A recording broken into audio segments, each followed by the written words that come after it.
L'azienda anglo-polacca Walletmore ha lanciato sul mercato un chip sottocutaneo per consentire pagamenti in modalità contactless. Quali sono i rischi di questa tecnologia? Non si trattava poi di una teoria del complotto? Franz Becchi. Ricordate quando il famigerato microchip sottocutaneo veniva considerato una teoria del complotto? Bene, anche in questo caso il complotto si sta progressivamente trasformando in realtà. Addio a carte e contanti, il chip per pagare con la mano si può acquistare a 199 euro, intitola così il Corriere della Sera in un articolo pubblicato il 16 giugno. La più classica delle marchette per la società anglo-polacca Walletmore, che ha infatti ideato un chip da impiantare sotto pelle. Una volta collegato a un conto in banca, rende possibili transazioni immediate contactless. Dalla primavera del 2021 sono stati venduti 800 impianti, con il numero che sembra destinato a salire, dato che tutti i cittadini dell'Unione Europea potranno ora acquistare il dispositivo dall'azienda per circa 200 euro. In realtà la tecnologia risale al 1998, ma è soltanto nell'ultima decade che è stata lanciata sul mercato.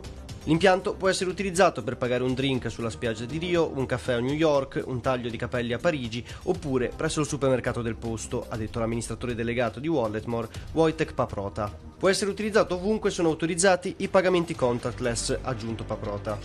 Il chip di Walletmore pesa meno di 1 grammo ed è leggermente più grande di un chicco di riso. Comprende un minuscolo microchip e un'antenna racchiusa in un biopolimero, materiale simile alla plastica. La tecnologia di Walletmore si basa sull'NFC, il sistema di pagamento presente anche sugli smartphone. Lo strumento non solo abbraccia la causa dell'eliminazione del denaro contante, ma compie anche un altro passo verso il transumanesimo. Una trasformazione post-umana che rende l'uomo sempre più tecnologico, senza più bisogno di strumenti esterni.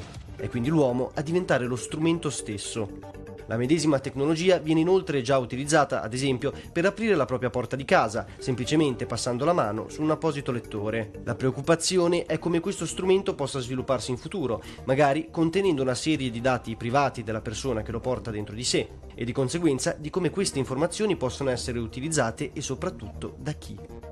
C'è un lato oscuro della tecnologia che ha il potenziale di abuso, ha detto Nada Kakabadze, professoressa di Policy, Governance ed Etica presso l'Università Henley Business School di Reading. Per coloro che non hanno a cuore la libertà individuale, questa tecnologia apre le porte a nuove strategie di controllo, manipolazione e oppressione, ha aggiunto Kakabadze.